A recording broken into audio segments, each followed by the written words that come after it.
Jake Callahan's life didn't fall apart all at once. It came undone the way rope does when one frayed strand snaps, then another, until the whole thing unravels and drops you straight on your back. He used to think people on the street must have made bad decisions, drugs, laziness, a refusal to work. That was before it happened to him. Back then, he had a decent setup. A third-shift warehouse job that paid just enough to keep the lights on and a little extra from odd repair gigs on the weekends. He was good with his hands, could fix appliances, patch drywall, even rewire a fuse box if you handed him a manual. His apartment was small but clean, the walls were thin, the carpet was ugly, but it was his.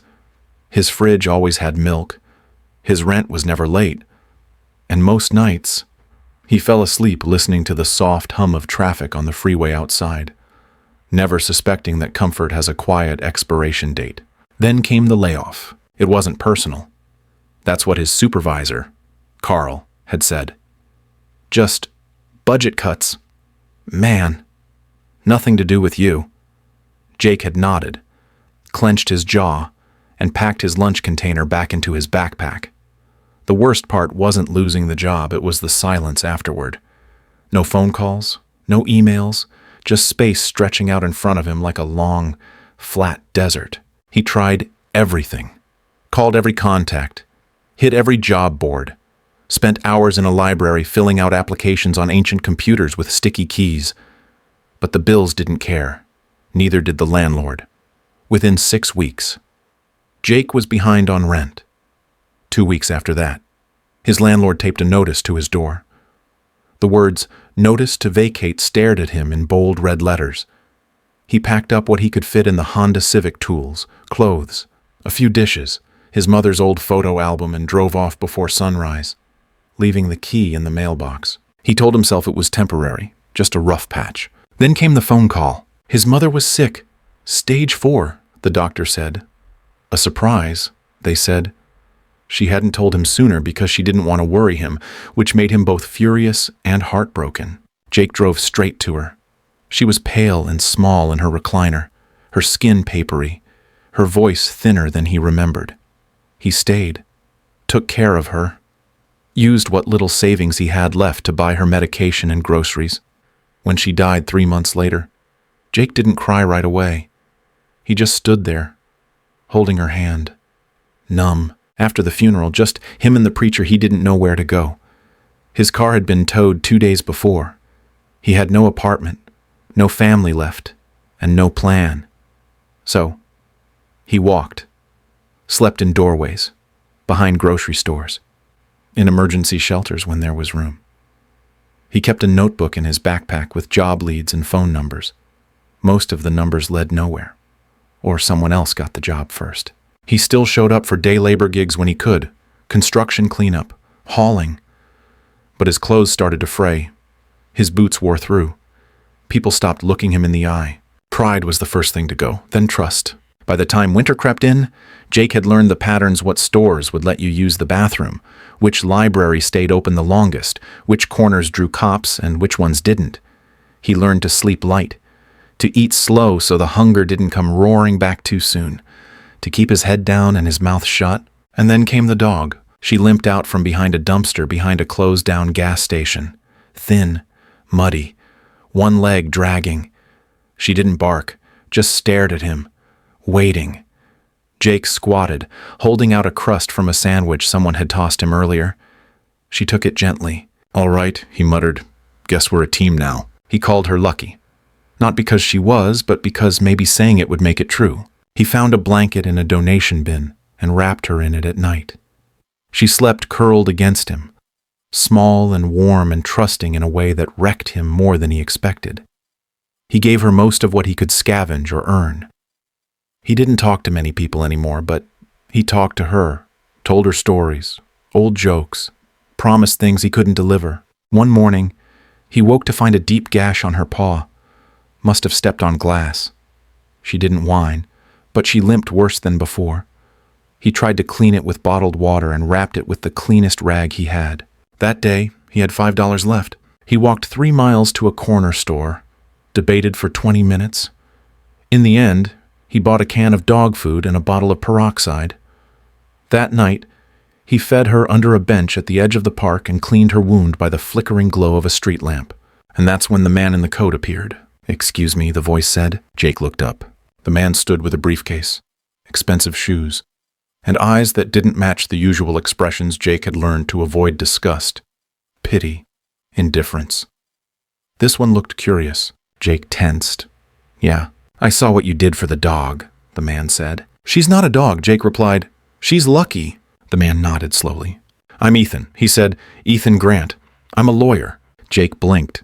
"Okay." Ethan reached into his coat, pulled out a business card, and held it out.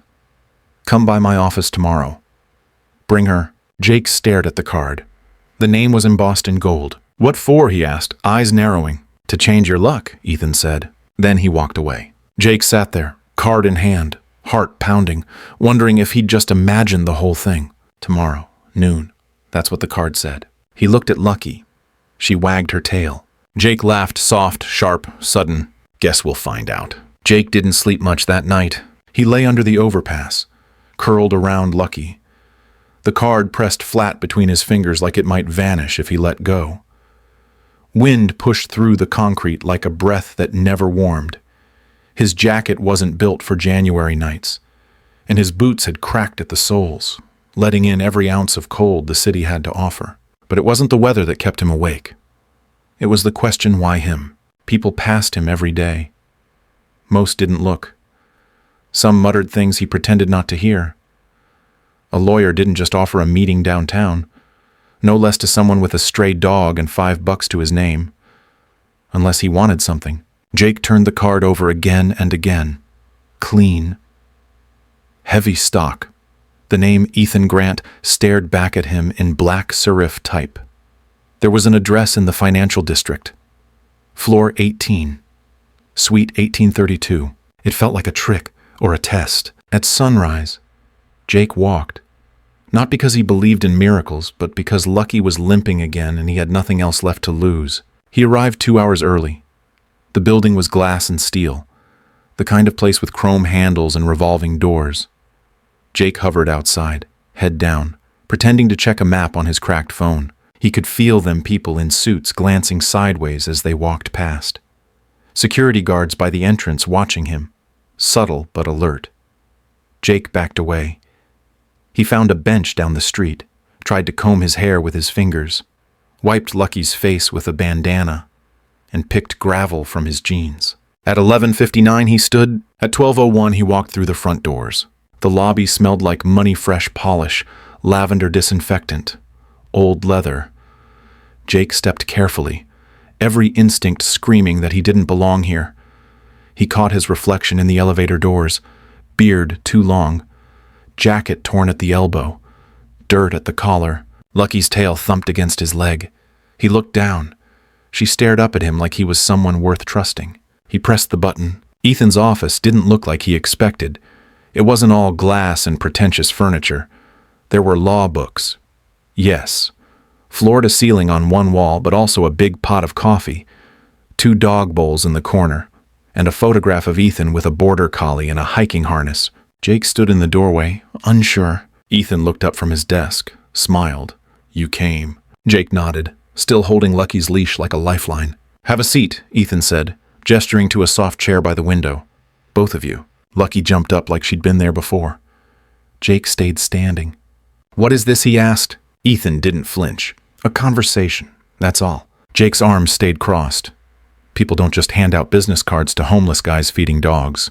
"I know," Ethan said, "but I don't usually see someone choose kindness over hunger. You could have bought yourself food." Jake shrugged. Didn't seem right. That landed in the room and sat there. Ethan leaned forward. "What's your story?" "Jake," he told him. "Not everything. Not at first. But enough the layoff. His mom. The slow grind of losing ground until the ground itself gave way." Ethan listened. No notes. No interruptions. When Jake finished, the lawyer reached into his desk and slid something across a single page. It was a job offer. "Mailroom clerk," Ethan said. "Entry level, full-time, health insurance." Jake stared. "There's also a clinic I know," Ethan added. "They'll check out your dog for free. And a shelter on the north side, pet-friendly. Safe." They hold your spot if you have a job lined up. Jake swallowed. Why are you doing this? Ethan's gaze didn't waver. Because someone did it for me once. That afternoon, Jake walked out with a packet of paperwork, a referral for Lucky, and an address scribbled on a yellow sticky note. He rode the bus north, Lucky curled in his lap, trembling each time the brakes hissed. The shelter wasn't fancy, but it was warm. They gave him a cot and a locker. Lucky got a blanket and a bowl with her name taped to it. A woman named Rosa showed him around, pointed out the rules, and handed him a set of donated clothes. I've seen worse, she said, nodding at his current outfit. Jake gave a small, tired smile. Me too. His first day on the job was rough. He showed up an hour early in khakis that didn't quite fit and shoes half a size too small. He spilled coffee on the receptionist's desk, got lost trying to deliver a package, and called one of the senior partners ma'am when he was definitely a sir. But he didn't quit. At night, he came back to the shelter, bone-tired, and fell asleep with Lucky's head on his chest. In the dark, he whispered thanks not because he was saved. Not yet, but because for the first time in a long time, there was a next day to look forward to, and that, Jake figured, was something. Ethan Grant wasn't a man who acted on impulse. He made his living anticipating risk, weighing consequences, controlling variables. He didn't stop in parks. He didn't talk to strangers. He certainly didn't hand out his business card to homeless men feeding stray dogs. Until he did. He hadn't planned on walking through the park that day. He'd been in a meeting that went sideways, clients trying to stiff a tenant out of a commercial lease they didn't read. Ethan hated that part of the job the fine print used as a weapon. Afterward, he stepped outside instead of heading to his car, trying to clear his head before the next round.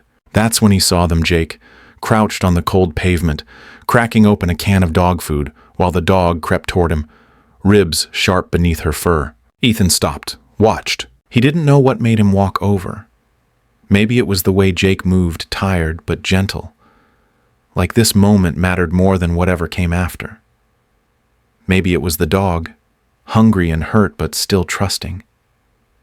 Or maybe it was something Ethan hadn't felt in a long time, the sense that he was supposed to do something. He approached slowly, said something neutral, excuse me, to give Jake a way out if he wanted one. Jake didn't run.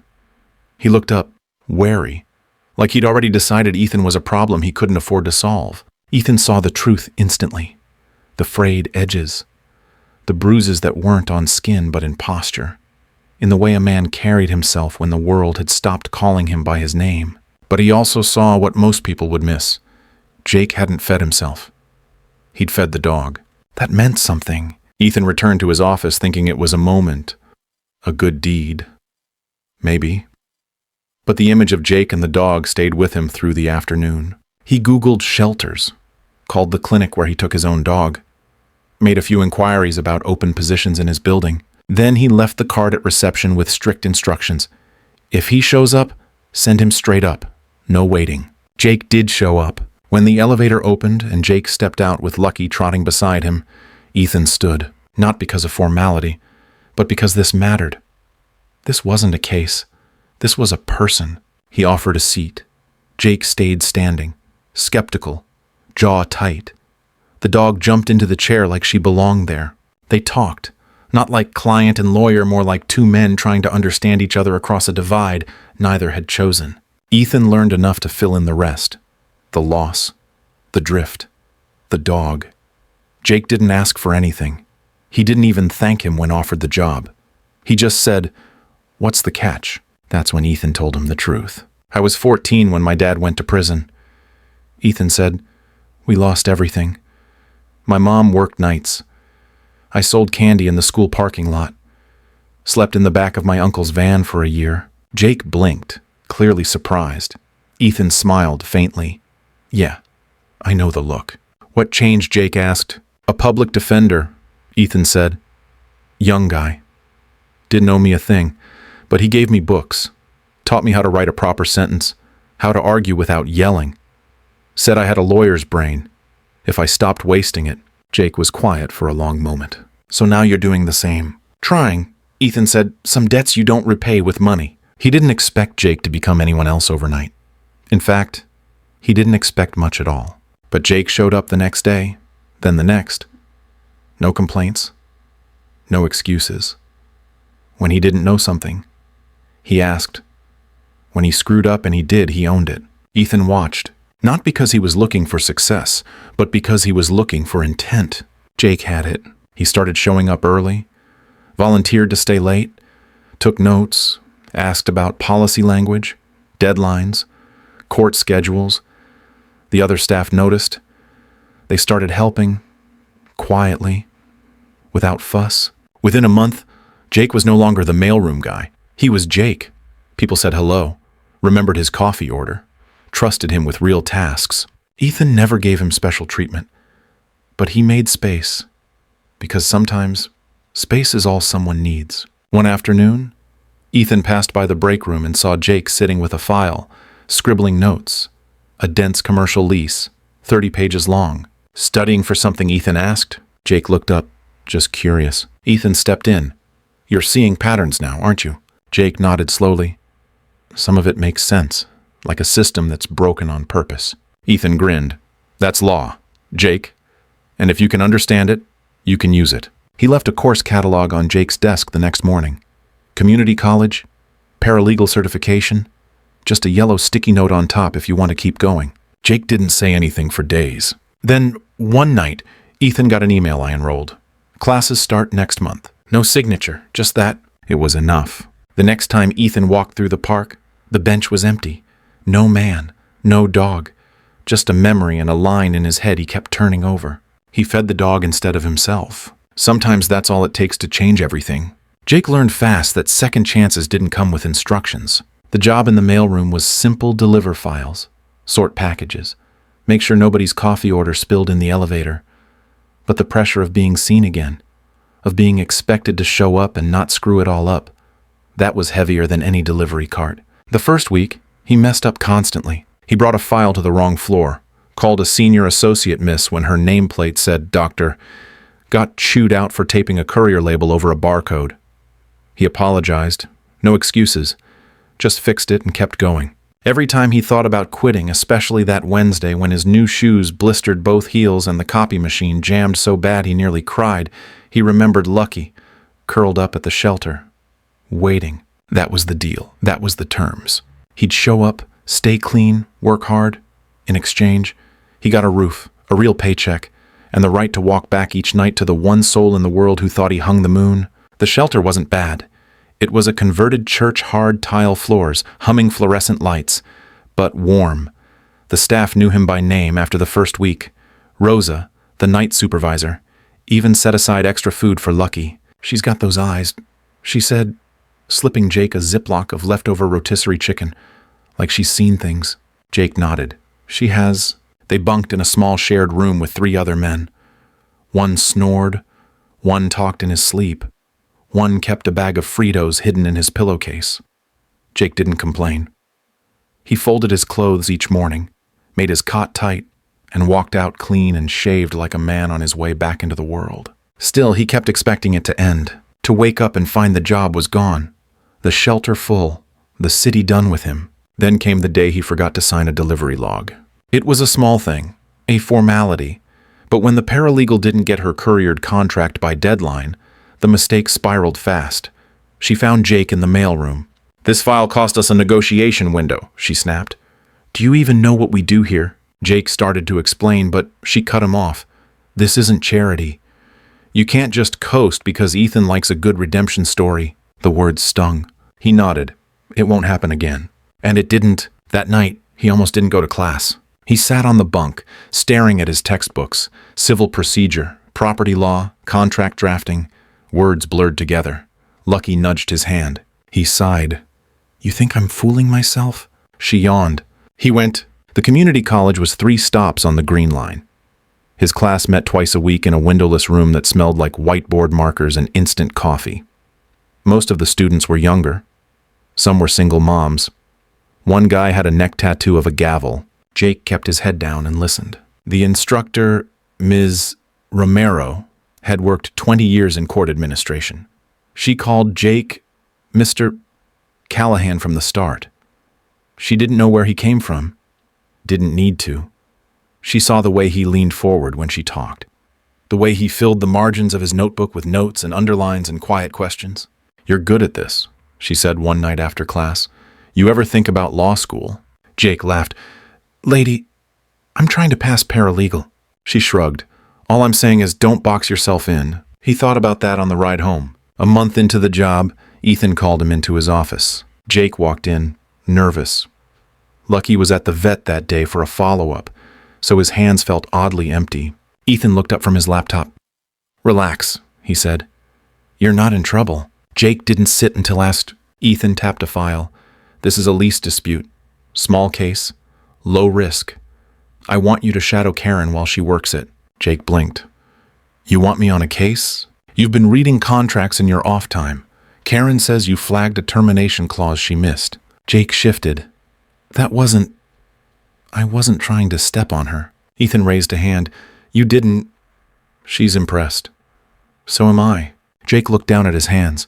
They still bore the calluses from 100 days of hauling junk, scrubbing floors, digging through dumpsters for scrap metal. Now they were holding legal memos. The case was simple.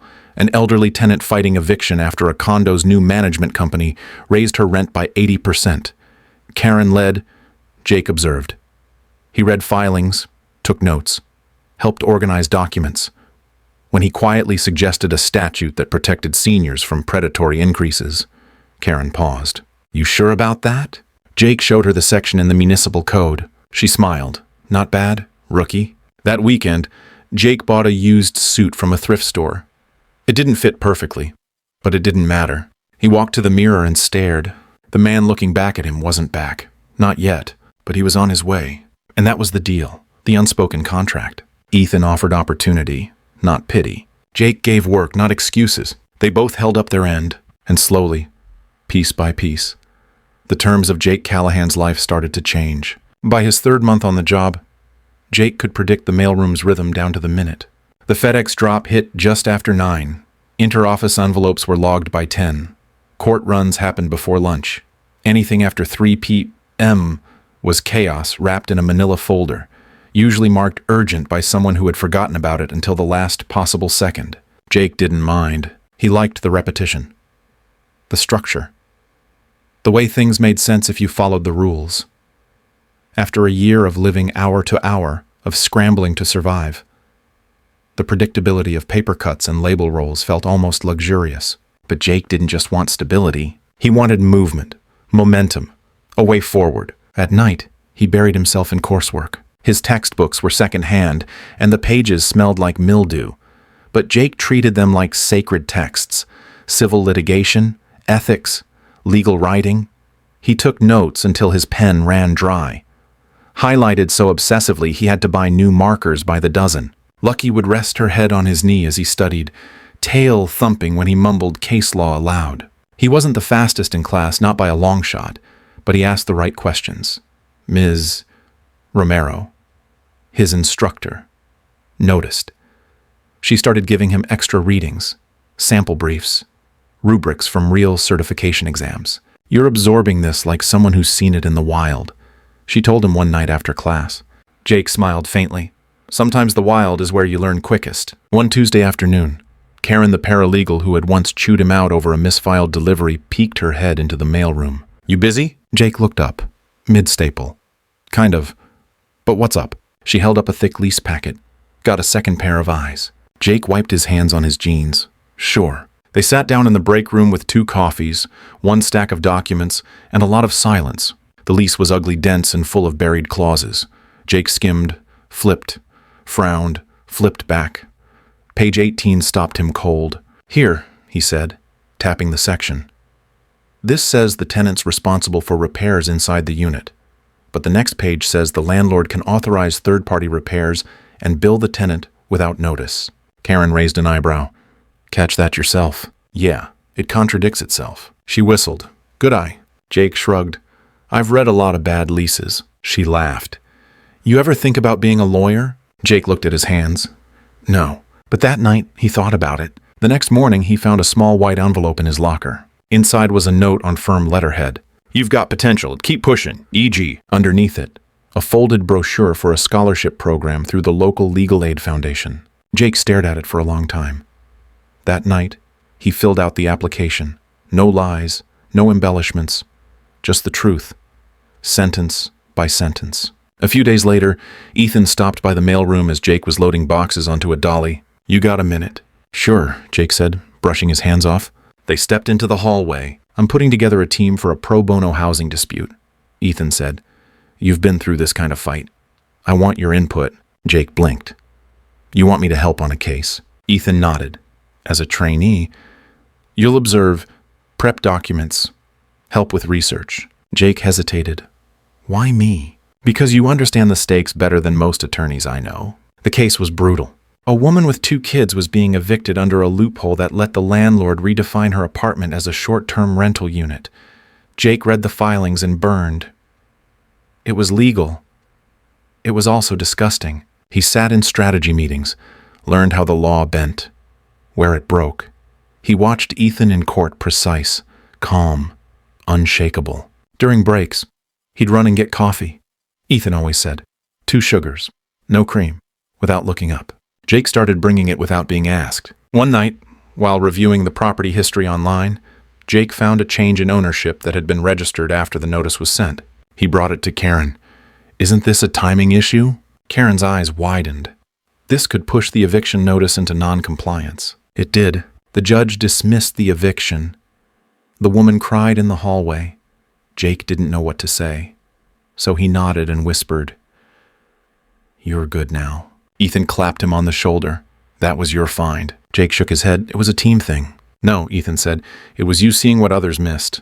The next morning, Jake walked into work early, like usual. Only this time, he wasn't just the mailroom guy. People stopped him in the hallway. "Nice work. Heard you caught the clause. Smart move." He didn't let it go to his head. But that night, when Lucky leapt onto the bed and thumped her tail against his ribs, he laughed. A full laugh. The first in months. He kept the lease copy that won the case. Not to frame it, not to brag, but to remind himself of the paper cut that changed his path. Sometimes, it wasn't the big breaks that moved you forward. It was the pages no one bothered to read until you did. Jake never thought the word career would apply to him again. That was for people with plans. People with 5-year goals and LinkedIn profiles and furniture that matched. He'd spent too long scrambling for survival to think in terms of anything beyond the next 24 hours. But sometime in the quiet, between filing cabinets and classroom desks, something shifted. He wasn't surviving anymore. He was building. The case that changed things didn't start big. It was a housing dispute again. Another tenant on the edge of losing everything. A single dad named Carlos who'd missed 1 rent payment after his hours were cut. The landlord filed for eviction within the week. No notice. No wiggle room. Legal, barely, but cruel absolutely. Jake was asked to assist on intake, mostly to sort documents and sit in on interviews. He recognized the look on Carlos's face instantly, not anger, not panic, just exhaustion. The look of a man who's already bracing for what's coming. Jake knew that look because it used to be his. Later that night, reviewing documents at his desk, Jake spotted something strange. The rental agreement Carlos had signed was a basic boilerplate, but the copy the landlord submitted in court was different. Slightly. Almost invisible. Unless you were looking for it. But Jake had learned to look. He highlighted 2 lines in red and printed both versions. Then he walked them into Ethan's office. "You've got 5 minutes, Ethan said, glancing up. Jake laid the pages on the desk. The landlord altered the agreement after it was signed. "Look at the maintenance clause." Ethan leaned in, scanned the lines, his brow furrowed. "This shifts liability from the landlord to the tenant, and it wasn't in the original." Jake nodded. "Carlos has a copy. Time-stamped PDF. I checked the metadata. The court copy was created 2 days later." Ethan sat back, impressed. "You know you just found evidence of fraud, right?" Jake didn't flinch. "I know." They brought it to court the next week. Ethan led the argument, but Jake sat just behind him. Binder open, exhibits labeled. When the judge asked about the 2 versions of the lease, Jake passed up the comparison like clockwork. The opposing counsel stammered, tried to pivot, failed. Eviction dismissed. Case referred to the city's housing board. Afterward, Carlos stood outside the courthouse holding his daughter's hand. He didn't say much, just looked at Jake with something quiet and permanent in his eyes. Gratitude, but also respect, like they were equals. Back at the firm, word spread, Jake wasn't just the guy who showed up on time anymore. He was the guy who caught things, who cared, who had a story behind his eyes and answers in his head. Karen started giving him first passes on low-priority contracts. He got looped into staff meetings. Once, a junior attorney asked him to proof a motion before it went out. He didn't get a raise. He didn't ask for one. He was still technically mailroom and support. But no one saw him that way now. And more importantly, he didn't see himself that way either. Outside work, life was still modest. His studio apartment was the size of a large closet, but it was his. No shared walls, no curfews, just quiet, cracked windows and a space that smelled like fresh coffee and dog shampoo. Lucky had a bed by the window and a collection of toys she never played with but refused to let him throw away. He cooked most nights, pasta, rice, the kind of food that lasts. He still walked everywhere, still pinched pennies. But now, when he passed the park where he first fed Lucky, he paused and looked. It felt like another lifetime. Then one day, he opened his inbox and froze. Subject paralegal certification exam results. He clicked. Passed. All sections. No retakes needed.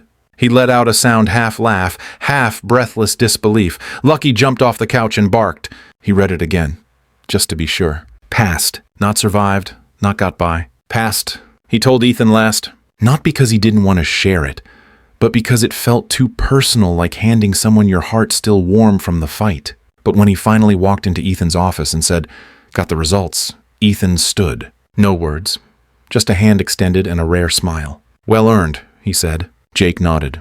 "Feels like the start of something." Ethan's reply came quiet, but firm. "It is that weekend." Jake and Lucky walked farther than they had in months. Just the two of them, down to the waterfront, where the air smelled like salt and the breeze didn't bite anymore. They sat on a bench, not the bench, but close. Jake leaned back, eyes closed, sun on his face. He didn't have much, but he had dignity. He had purpose. He had a future that wasn't just about surviving one built on paper trails, hard questions, and a dog who chose him when no one else would. And that, more than anything, was the breakthrough.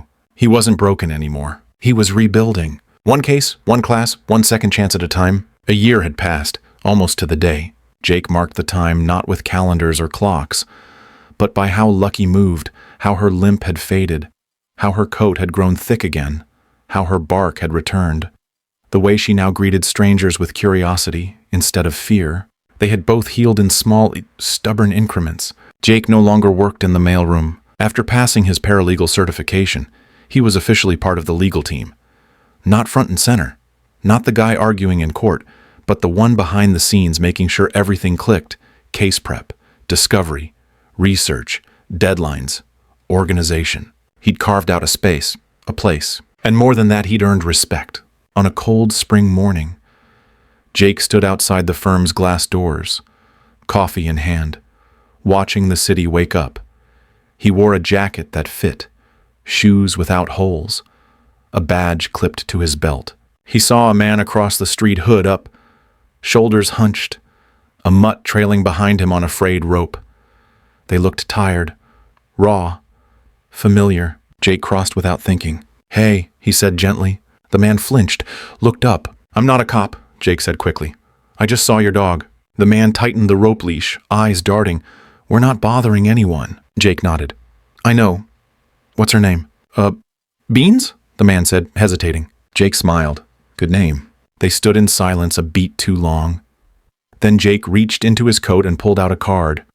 Not his firm card, his personal one. Printed at a cheap shop near his place. It had his name, his number, and a short line beneath. "If you need a start, call. No judgment, just help." He handed it over. "There's a shelter uptown, pet friendly. Ask for Rosa. Say Jake sent you." The man took it slowly. "Why are you—" "Because someone saw me once," Jake said, "when I looked like you do right now, back upstairs. Karen caught him in the hallway. Pro bono intake at noon," she said. "Ethan wants you in on it."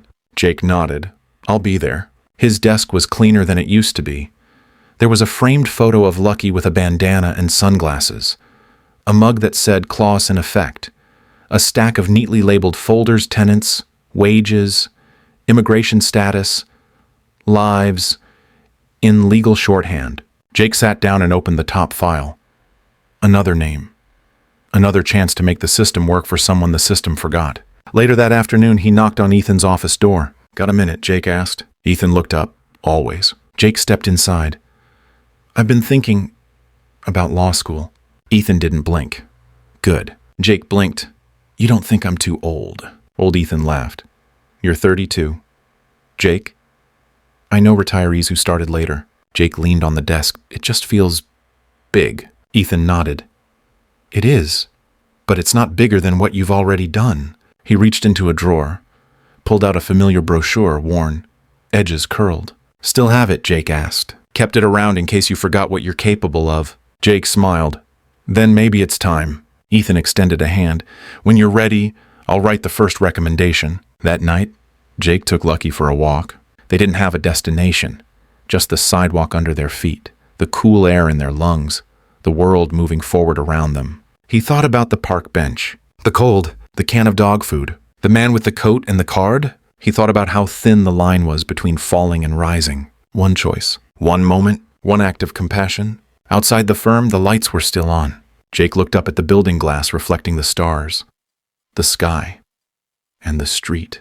It didn't intimidate him anymore. It inspired him, because now, when he saw a locked door, he no longer saw a wall. He saw a way in. He turned toward home, Lucky trotting beside him. Tomorrow, there'd be another case, another class, another step closer to law school. But tonight, there was peace. Hard-earned, honest, quiet, full circle, and still moving forward. Jake's story reminds us that the smallest choices can become the turning points that rewrite a life.